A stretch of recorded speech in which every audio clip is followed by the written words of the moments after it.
Hi, everybody, and welcome to today's Lean In. I'm Michael Linke, the General Manager here at the Australian Institute of Architects.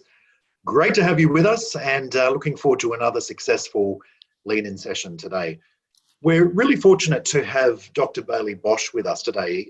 Bailey is based in Western Australia and she's joining us a couple of hours behind us on the East Coast, but she's going to give us a few minutes on really how to take the best that remote work has offered us and into the future of the architectural profession, and I suppose the profession beyond that. Bailey has got some really fantastic, decent insights into how we are going to cope as we start to slowly but surely return to the office. We've seen this morning here in Melbourne that the office that the Institute of Architects operates in unlocked their doors, and officially we are back at work on Monday.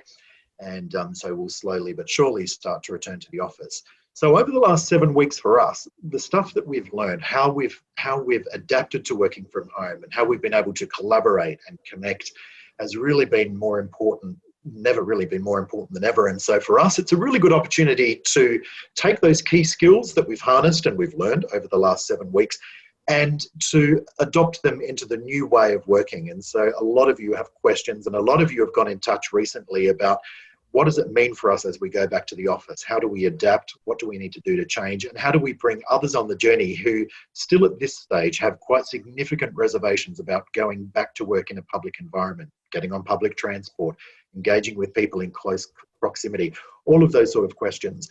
So Bailey's going to discuss some practical strategies for architects, really about how we manage also the work-life blend that we have too. Some of us have been burning the candle at both ends, and some of us are experiencing significant burnout. And that's a real danger when we work from home, the lack of boundaries that we're faced with. So she's also going to explore how some of the lessons that we've learned during this crisis will help us to use and utilize better business practices for when we do go back to work, and how flexible work can really offer ourselves as individuals and organisations significant advantages if we retain a hybrid model, which many of us are planning to do. Bailey is very busy. Not only is she a PhD psychologist, she's also a mum of 5 young children, so multitasking comes as second nature to her. And so we're really very pleased to have Bailey with us. So without further ado, ladies and gentlemen, please welcome Bailey Bosch to take us through how the best that remote working offers us into the future of the profession. Over to you, Bailey. Well, thank you, Michael, and also for that lovely introduction. As you said, my background is a psychologist and I have a real interest in flexible and remote work. So I guess I should say from 2 points of view, really. Firstly is my personal experience. So I've probably been working remotely myself for about the last 5.5 years.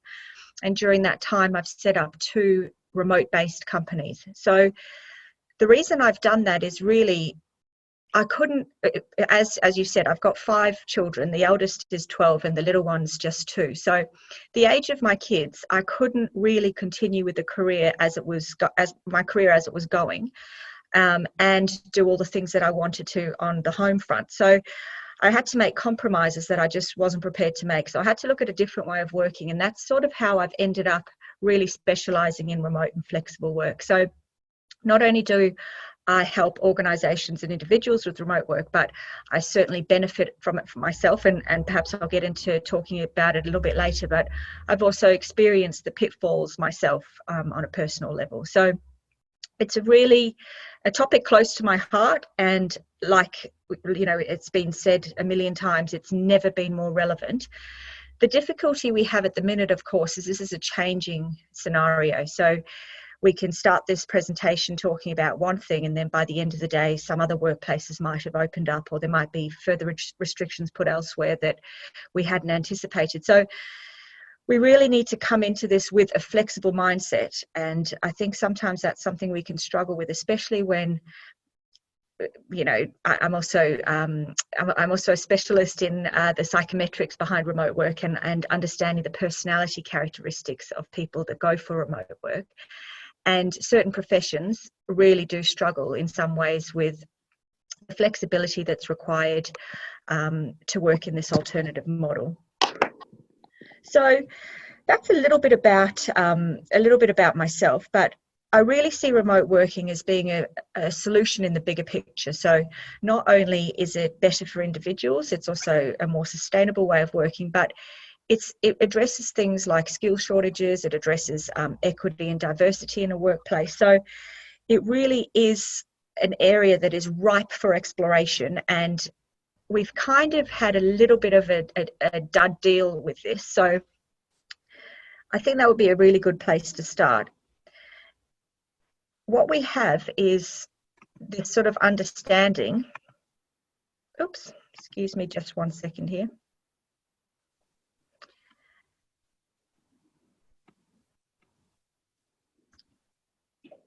Oh, okay. So I put up on here that some days I amaze myself and other days I'm putting laundry in the oven.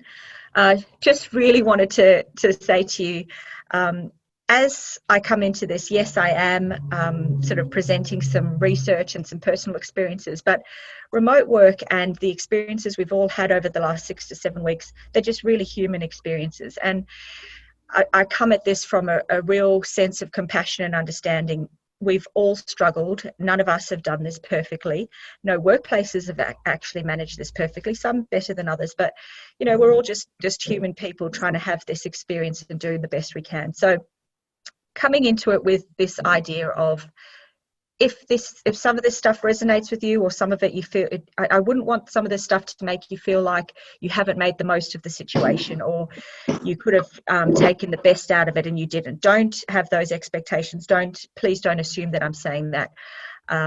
It's just some ideas I'm putting forward and ways that we can benefit from it, but I certainly appreciate not everybody has found anything positive out of this experience. So while we talk about bringing the best from remote work, some people say, well, it's certainly not brought the best out in me. And, you know, absolutely fair enough. That's to be expected. Everybody's experienced this differently. All right, so I just want to say, let's be clear about what we're talking about. We're calling this remote work, and we're saying that people have been working from home, but actually it's crisis learning. So just like homeschoolers are probably like pulling their hair out that, you know, people are tarnishing the homeschooling name, it's not actual remote working. It's not proper, organized, structured remote work. It's crisis working that is being done from home. I've had a lot to do with organizations over the last 2 months, and I've had several stories where people have been sent home to work from home without actually being given access to a device. They simply can't, the organization cannot purchase enough devices. They don't want people using their own personal devices because of the obvious security risks. So what we've really found here is a situation where everybody's just scrambled to try and work out how to do this. In some cases, it's been a case of, well, don't come in tomorrow, this is how we're doing it. So we're basically talking about crisis working. So if you've had a bad experience, I wouldn't want you, both from an organization's point of view, but also from an individual point of view, to overgeneralize it to say that this is about remote work. Remote work, when it's organized, when it's planned, and when it's structured, can be a fantastic opportunity and solution for an organization, but also an individual.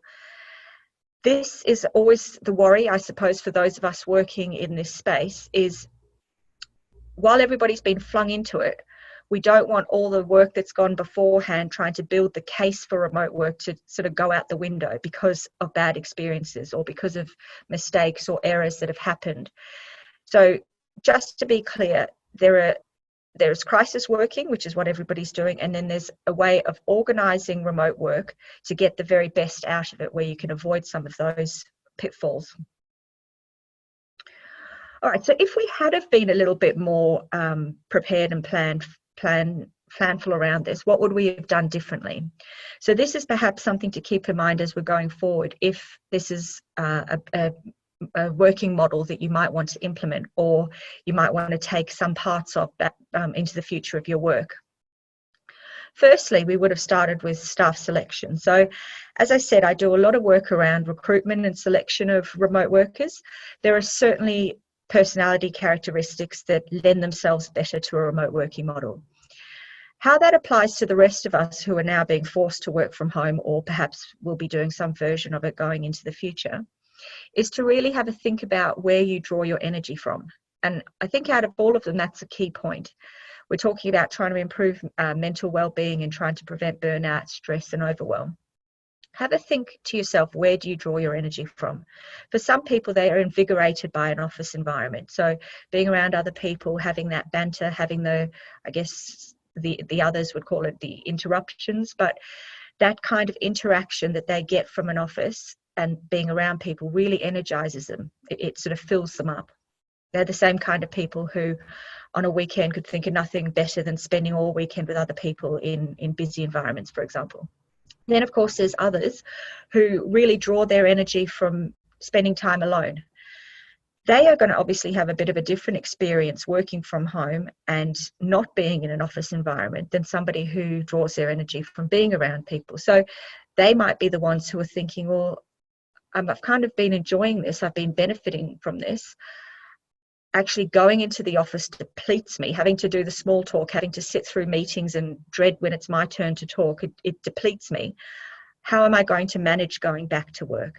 And that is also something important to keep in mind, is that some people are going to be really dreading this. They're going to be dreading the return to normality, whereas others just are dying to get back to work. Like, for example, if it's opening up on Monday, there'll be people who are desperate to get back, and others who might spend the weekend wondering and fretting about how they're going to manage that. So we would firstly check we're putting the right people into a remote work. So remote working position. So going forward, if remote work is something that an organisation is going to go with, they really do need to check in with the team members, find out where they're sitting in this, what they've seen as being the benefits, where their strengths lie. So for some people, being left at home to get on with their work, and as long as the job's done by the end of the day, it doesn't matter what time it's done, they can work to their own body clocks. They can work at a time that suits them, and they can be a lot more efficient and productive. So really starting with asking your team and talking to the people that are coming back to work or perhaps choosing not to come back to work, how they feel about it, what they found as a particular challenge, and also what they enjoyed about it. What parts of the remote working model can they take into their everyday working life going forward? So that's a really a good way of leading into the idea, but you also need to check the work itself. So this is an issue I've discussed and debated with quite a few people in your profession. Can your work be done remotely? So there's certainly this idea that you need the collaboration, you need the in-person context for creativity, and can that be done remotely, or is that magic of that process, is that lost when things are done remotely and online? So it's checking in that the work itself lends itself to remote work. Obviously, some jobs or some parts of a job, so some tasks, they just can't be done remotely. You know, that's just a fact. So, you know, a little bit of a side discussion here. For about the last 4 days, I've been putting antibacterial cream on my son's face because I had a telehealth appointment with the doctor, which was over the telephone. And I described this blemish on the side of his face to the doctor. He's 6. And I was given this script, which I went and picked up from the chemist. And now it's been about 4 or 5 days or whatever it's been. And I thought, it's not really getting better. So I had a quick look at it. And I've discovered it's actually a big lump of glitter glue. It's not a blemish or a cut or anything at all. I've been putting antibacterial cream on a big lump of stuck-on glitter glue that's on the side of his face. My point being, if I'd have gone in and the doctor had actually looked at the side of his face properly, I wouldn't have been given a script for bacterial cream. I wouldn't be doing all of this. And, you know, I should have probably looked a bit closer myself. Anyway, the point is, not all aspects of work can be done remotely. Looking at the job and those tasks really carefully and doing a proper job analysis is essential going forward, and trying to work out how we can get some kind of hybrid model of remote work to benefit the individuals at that workplace, but also importantly from a business point of view, from a organizational goals point of view. And then, of course, you'd have the strategy and the policy around managing some of the pitfalls. So with proper planning and putting those policies in place, people would understand exactly what's required of them. It wouldn't be a sort of let's work it out as we go type of scenario, which is what most people have been dappling with at the moment. Okay, so that is the right time to now talk about the elephant in the room. There are pitfalls for remote work, and I'm certainly not going to sit here and say, it's the land of milk and honey and it's just the absolute solution to everything, because it's not. And I'm sure most of you have had days over the last period of time where you've just thought, this is just too hard. I just have to give up. And some days we have to do that, and I'll admit to that myself. So some day, but I've actually got quite good at that, and that's a sort of mindset tip which we might come into a little bit later. But some days it is just really, really hard. There are definitely pitfalls for remote work, like there are difficulties with working in office. Let's be fair there as well. But we need to address and understand that there will be things that will go wrong, and there will be things that people will struggle with. But that doesn't mean they're insurmountable problems. That doesn't mean we should throw the whole concept out because there's a few things that could possibly go wrong. And in some ways, that's been a useful outcome. This pandemic has shown organisations that remote work can be done. And I think it's challenged a lot of opinions around whether their workers will still have the right output, whether clients' needs will still be met, whether you can maintain client engagement. So in some ways, it's sort of fast-tracked the experience, and it has shown organisations that this is possible. And for some individuals, perhaps it's also opened their eyes to the idea it might not be as good as what they thought, or it might not be everything they thought it would be, or it might be actually a better option.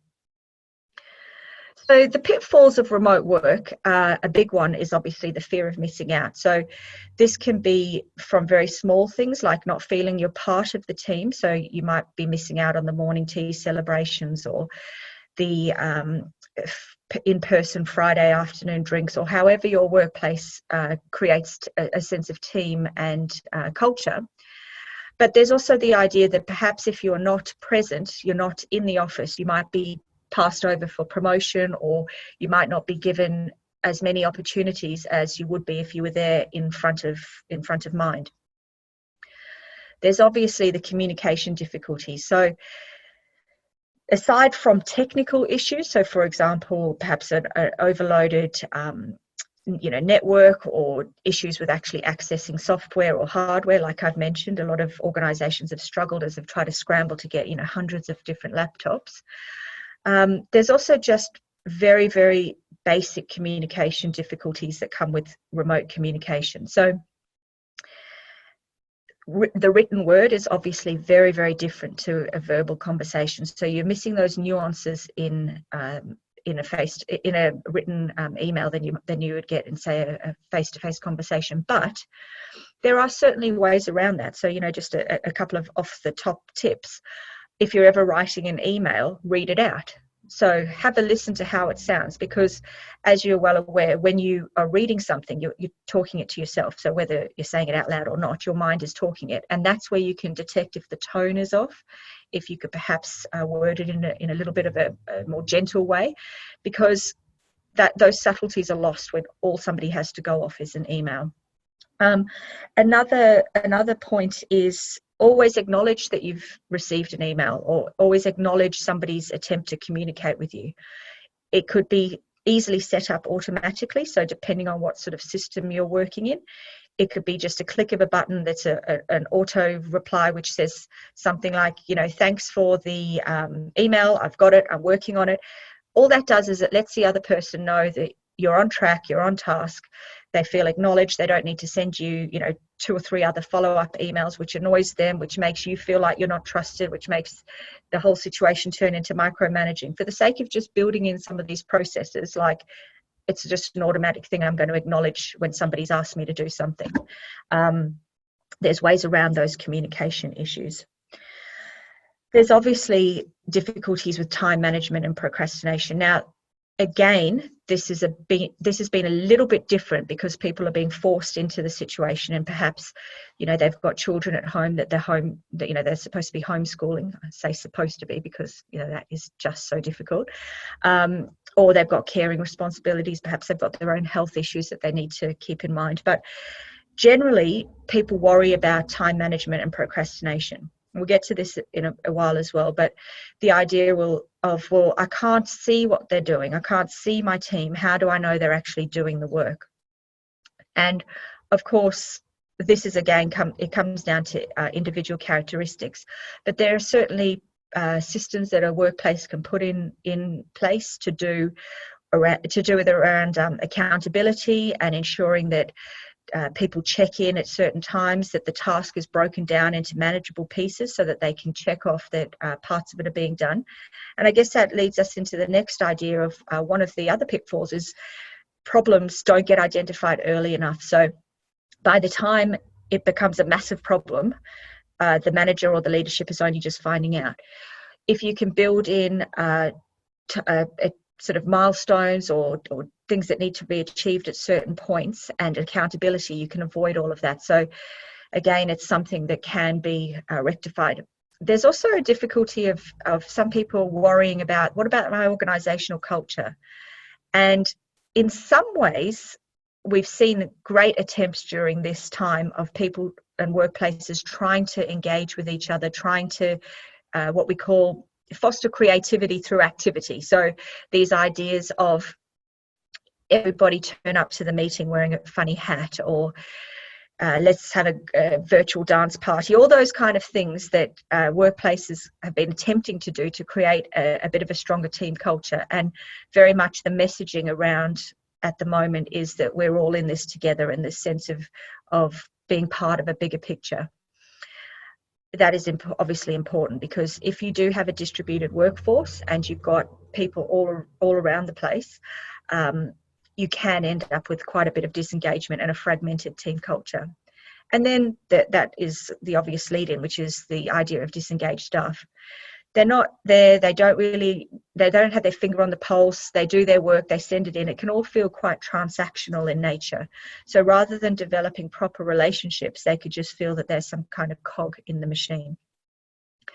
But really, and this is what I'd like to focus on, one thing that I think is one of the biggest issues of remote work, and something that we need to be mindful of going into the future, if this is something that's going to become a bit more of a regular part of a workplace, or in fact, it's a path that an organisation is going to choose, is the idea of trust and organisations thinking that this is what their employees get up to when they're working from home. So that idea of the relaxed, casual, dare I say, the lazy worker who's actually at home just relaxing. There might be those famous pictures of the laptop on the beach, and let's all be serious how realistic that is with the glare on the screen. But that idea that if you're not at an office, or you're not in a workplace, how are we going to know you're working?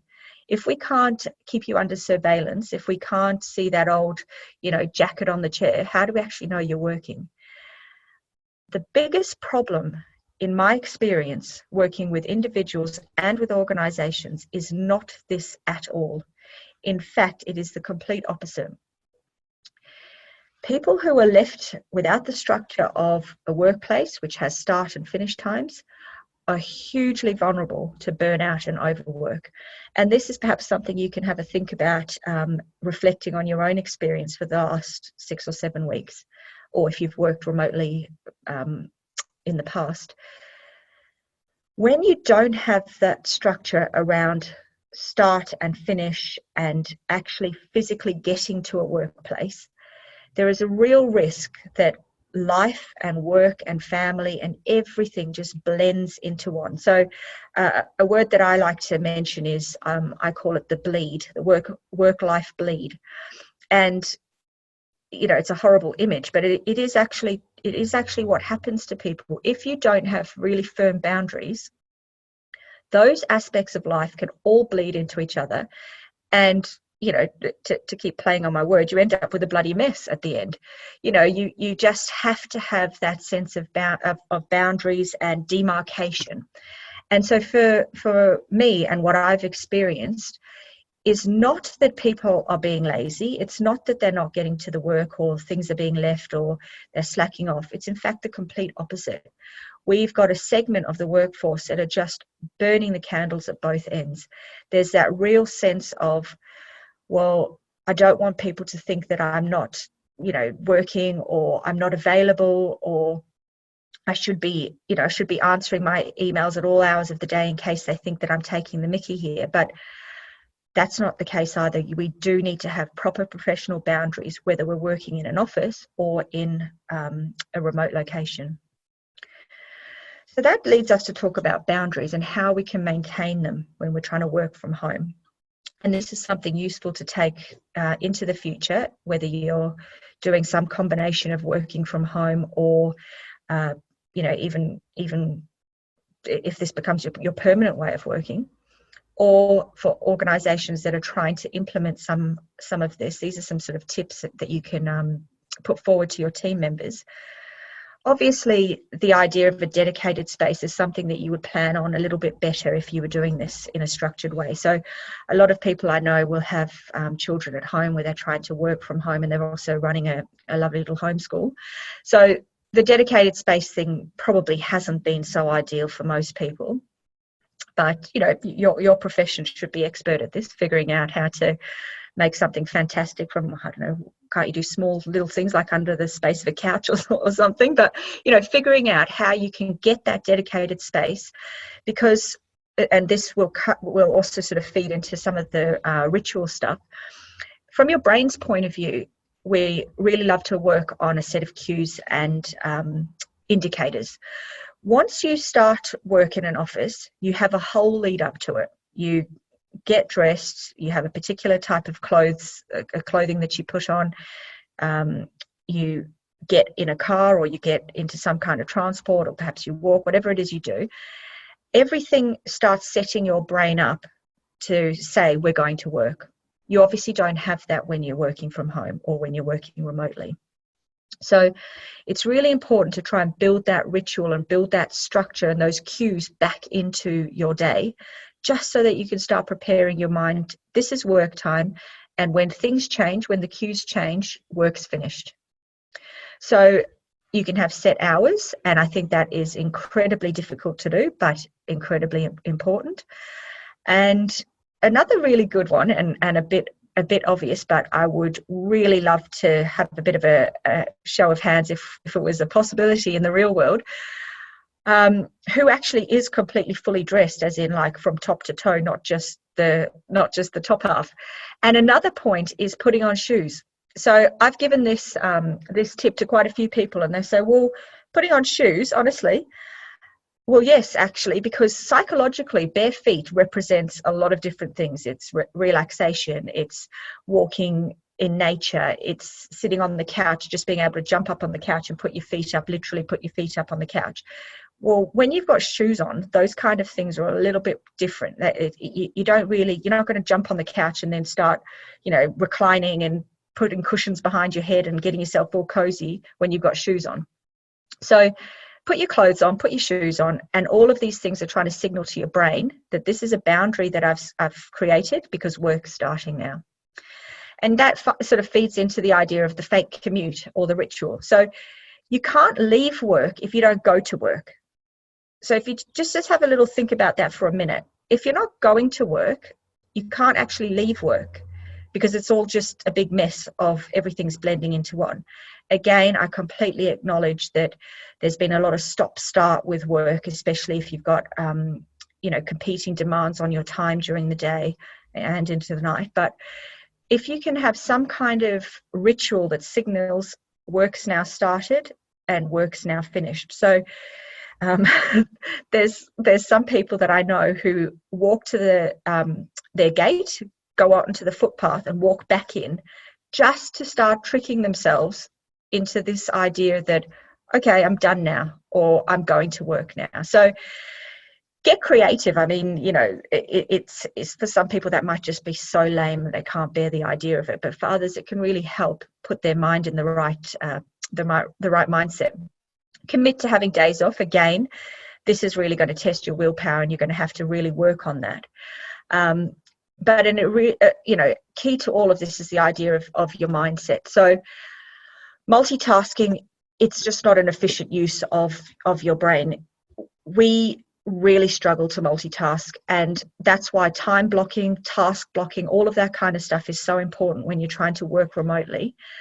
I'll just quickly also mention guilt and identity. So we have these expectations of what a good parent is, or what a good worker is, or professionally what would be an excellent example of our profession, and that's not always possible to maintain. And if you can be a little bit accepting of that, and accepting of yourself, and understand, well, at some times of the day that worker identity is going to have to take precedence. So you might have a big deadline coming up, and you have to say to everybody else, look, leave me alone, I'm hiding under my little new office under the couch. You have to sometimes do that, and other times, personal responsibilities have to come to the fore as well. So being flexible, adopting a flexible mindset is really going to be key as well here. So again, just a little bit of a thing around perfection. Is there such a thing? Is it something even to bother trying for? Certainly in some aspects of life there is, but at the minute I think that it's a futile exercise. So we have to manage our expectations. So we come into life, or as we develop, or as we have different experiences, different workplaces, different relationships, with expectations that we have around how we're going to do things. So people might have come into this working from home with these expectations that I'm going to be so productive, I'm going to get everything done in the morning, and then in the afternoon I'm going to learn Spanish, or all the other suggestions for what to do with your time now that you're working from home, or growing zucchinis and baking sourdough bread. There is a lot of expectations, and we can sometimes internalize that. And when the reality doesn't meet the expectation, that's when we can start to get that anxiety and that stress and that overwhelm, ultimately leading to burnout. Exactly the same idea for perfect parenting. So I actually homeschooled 2 kids last year. So for 2 terms, I homeschooled a pre-primary and a year 2 child, and I ran my 2 businesses, and it was a very different experience to trying to do it now. And so coming from an experience where I was doing it properly, I suppose you could say properly, I had planned for it, and I had prepared for it. It's very, very different now. So these expectations of what we have on ourselves in this current situation, we really have to adapt and flex with them. And so I just sort of put up there the idea of radical self-acceptance. You really need to be gentle with yourself, be gentle with others, especially we're talking about that communication idea. Perhaps have the assumption that people are trying their best, or I guess that idea of look at people with soft eyes. You might not necessarily, they might not have meant how they came across. So accept yourself, and then in turn try and accept other people are just trying their best at the same time. Okay, so as it said on the box, we want to talk a little bit about the best of remote work. So some of you might have already got a pretty clear idea of what you've loved about it, or you might be those people who are just desperate to get back to work. But I'd like to sort of present the idea that there are some really good aspects of remote work, and if we can blend those into a way of working into the future, it'll benefit not only individuals in this profession, but also organisations as well. So from an organisation's point of view, we're talking about productivity and efficiency, and ultimately profitability. So some of the sort of real benefits are, this has made people realise that we can look at work as being task orientated and output based. So the idea that you need to think about work in terms of hours or how long somebody has been in an office, it's quite an old-fashioned, outdated way of looking at things. A lot of professions that used to bill, for example, the legal profession, I've had a lot to do with the legal profession, and they obviously bill in 6-minute increments. That kind of thinking, it doesn't really reflect what the current workplace and marketplace is asking for. clients want to know upfront what something costs. They'd like to have a set project, quote, for example.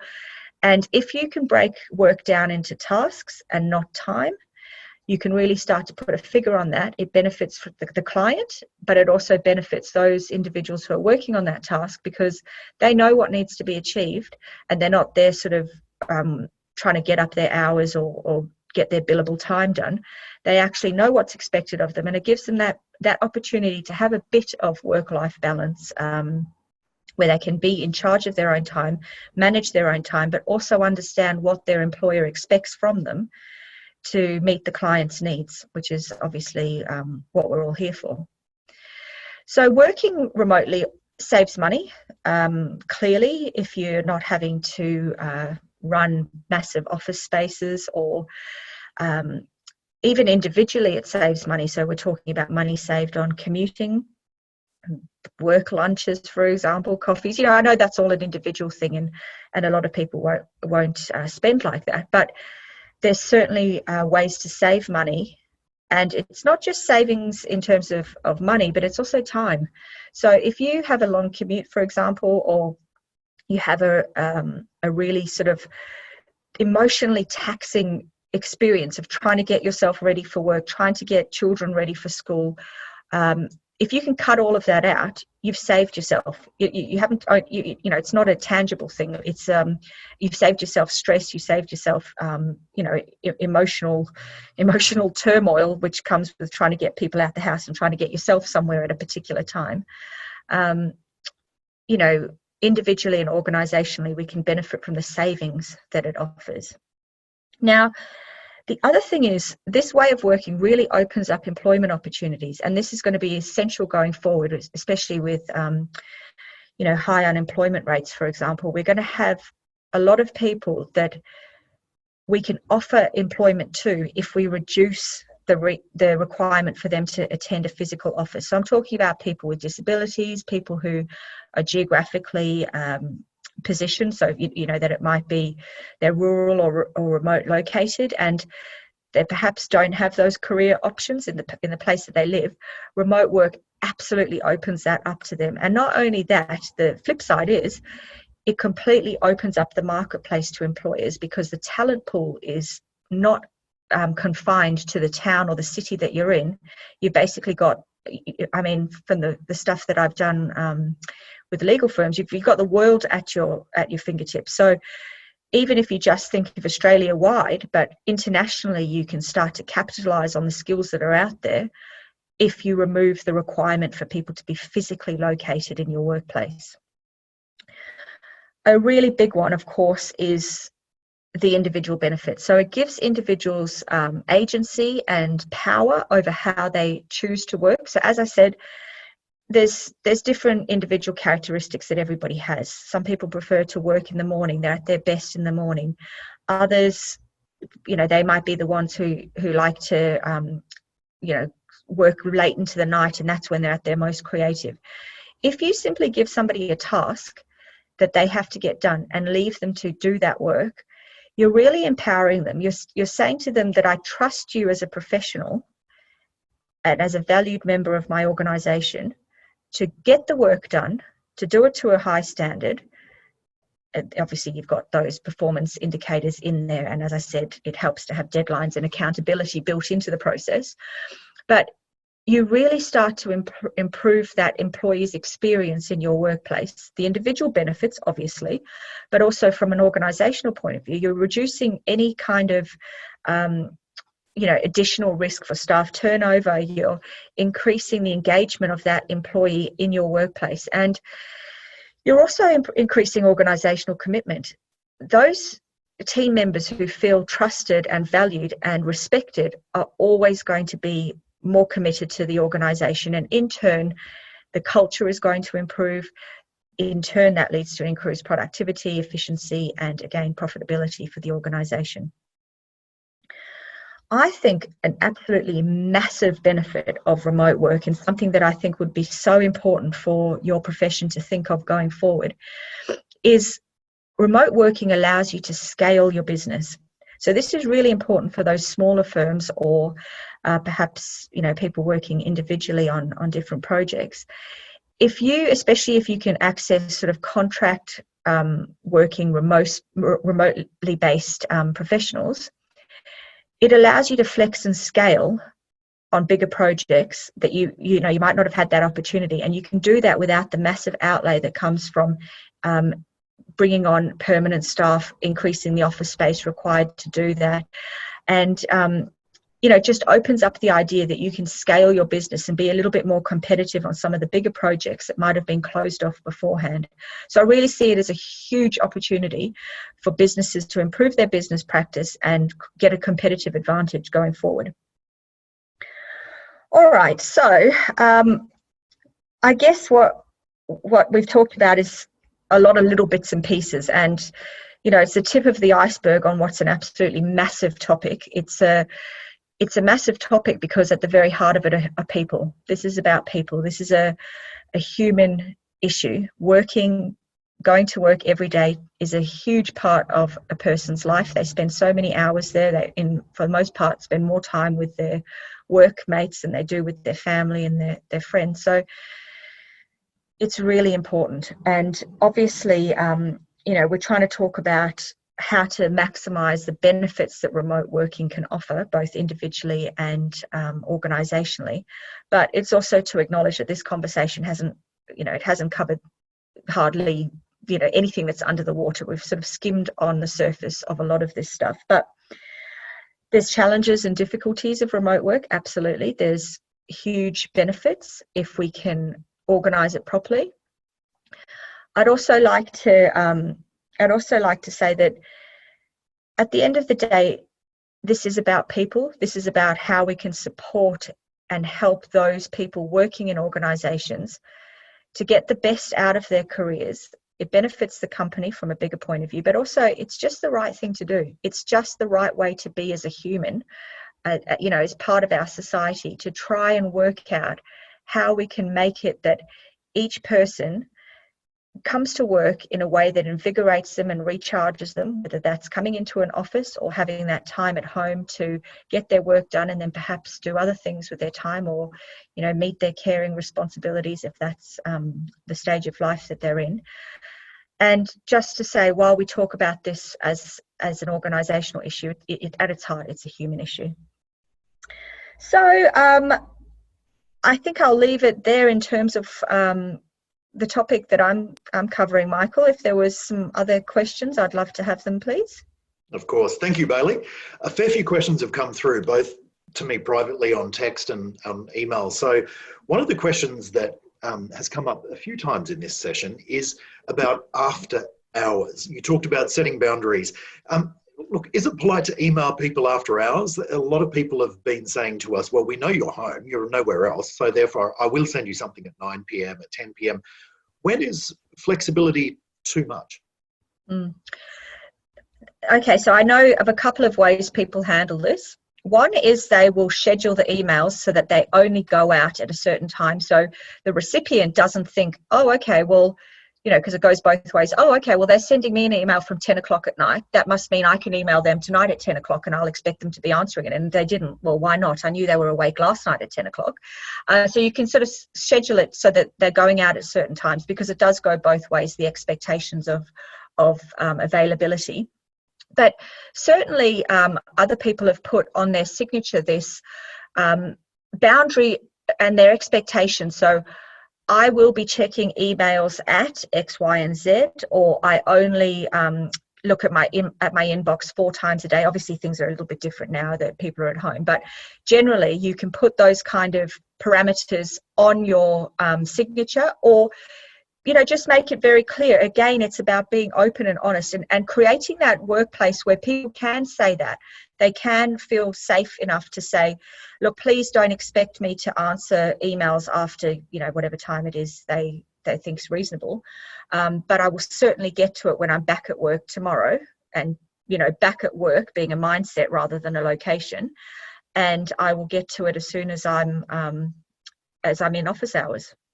A few other questions have come through, one from Julie on the call, who talks about wanting to get some insight from you on how managers and team members incorporate flexible working methods back into their organisational culture once we've got back to work.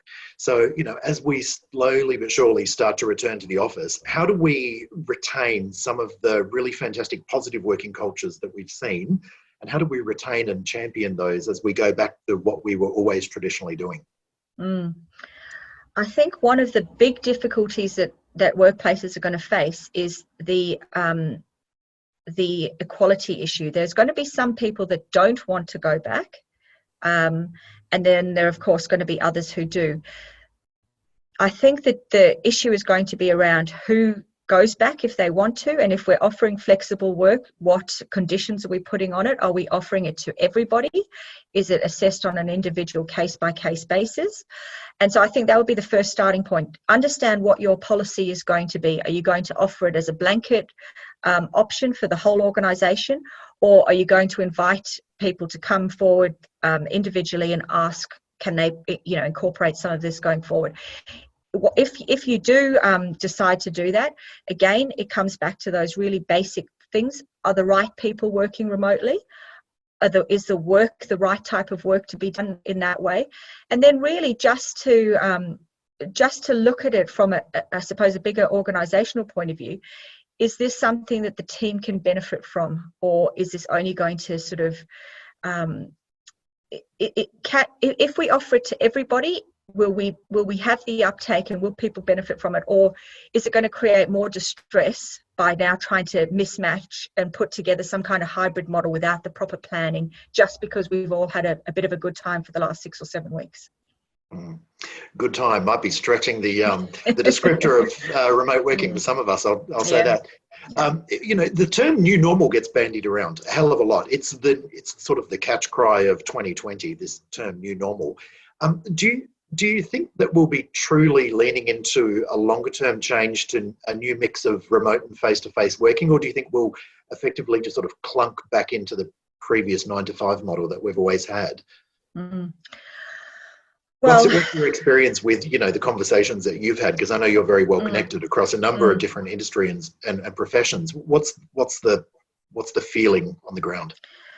Certainly, the feeling that I'm getting is business leaders are seeing the benefits, and even though individuals are struggling, there's also that benefit at an individual level of having a little bit more to life than just work, and understanding that if you cut out the commute, or if you condense your working day into a certain amount, you can have other parts of life that are getting a bit more focused. So what I'm really seeing is business leaders asking, how can we do this in a way that gives us the best of both worlds? So obviously some professions, they have to still maintain that office space. They have to maintain the business hours of 9 to 5, but it's being flexible, and it's looking carefully at your organisation and saying, let's make our own new normal, because we've now tried something. We've seen it's possible. Okay, it might be a bit of a hatch job in some parts, but it's possible. Things have ticked along.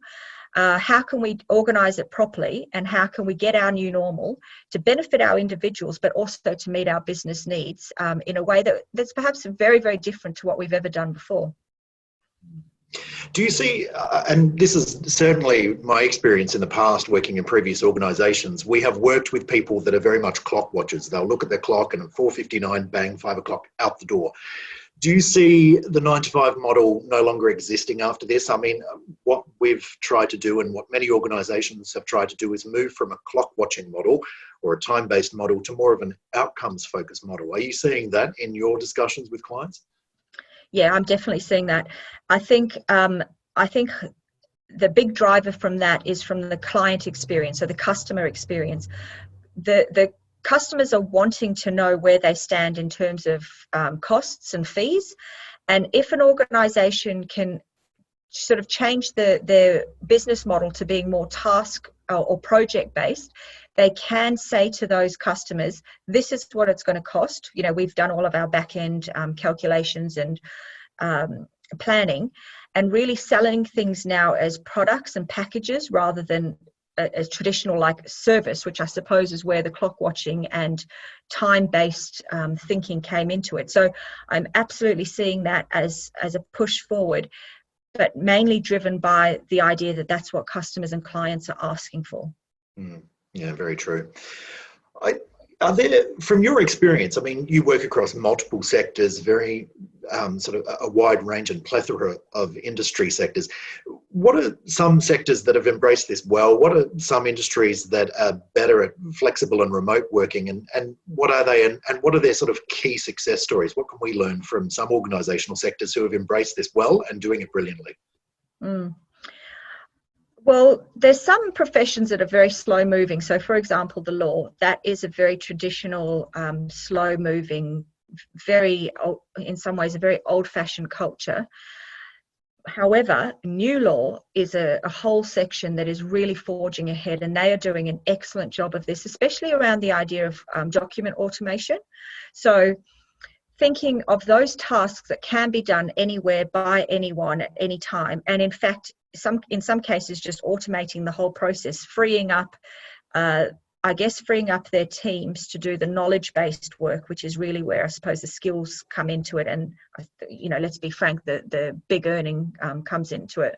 So I think that new law has been a real success story in this idea of selling legal services as products and as packages. And in doing so, they kind of capture any traffic to their website, for example, by being able to quote immediately, being able to explain exactly to a potential customer or a potential client what they can offer, and really making the best of this. And sadly, mental health in the legal profession, burnout, suicide rates, it's got a terrible reputation.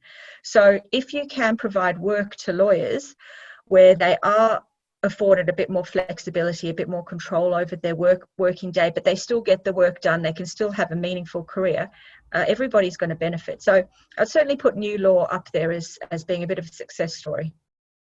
Sympathy for lawyers. Well, that's new. Good answer, though. Thank you very much for that. I will say a few of you have been texting in and saying, can we have a recording of this? I forgot to mention, and I apologise at the outset, but yes, the session is being recorded and Bailey's presentation will be available to download again live or to watch the live presentation later on this afternoon, together with her slides as well. So if anybody has missed it or had to go off early to feed the kids or answer emails, all of the things that distract us from the day-to-day, then by all means, that will be up on our Lean-In recording as well. That is the end of the questions for us, Bailey. We're coming up to 5 minutes out from when Zoom will shut us down, but that's been really fantastic. What I've loved about this session, you've explained things in plain English. It has been really easy to comprehend. There's some really practical tips for how we can all engage with our peers and our teams and our managers and whoever else we engage with on a professional basis day by day to engage. So you've done that in a really simple, easy, clean way to understand, and for that we thank you, and for the evident effort that you've really put into today's session. So a massive thank you from us. For those of you who are interested in looking at Bailey's website in more detail, Bailey, tell us a little bit about your website and the other services that you offer. Yeah, so at the end of this month, I'm starting some training for business leaders because, as I said, I'm getting so much interest from that. So I've put together a bit of a training package for business leaders who are trying to work out how to take the learnings of this crisis situation to improve their business practice. But I'm also opening up a membership. So all of those juggling people who are trying to do everything without sort of stress and burnout and banging their head against the wall. It's going to be a place where we're going to cover trainings, but it's also going to be support, group coaching and that type of thing. So if you just head over to my website, there's a join now tab and there's a little bit more information over there. Yep. And Bailey, your website please for us? It's just www.baileybosch.com.au. Okay, so that's Bailey, BAILEY, BOSCH.com.au, www.baileybosch.com.au. Dr. Bailey Bosch, great to have you with us. It's been an absolute pleasure hosting you. And to all of you on the Lean-In, thanks so much for joining us. It's been an absolute pleasure to have you on board as well with us. And of course, a great big thank you to all of our frequent leaners. I've been Michael Linke. I've been your host on today's Lean-In. Stay safe, stay home. We'll look forward to catching up with you on our next Lean-In on Tuesday next week. Until then, stay safe, and we look forward to seeing you again soon. Cheers.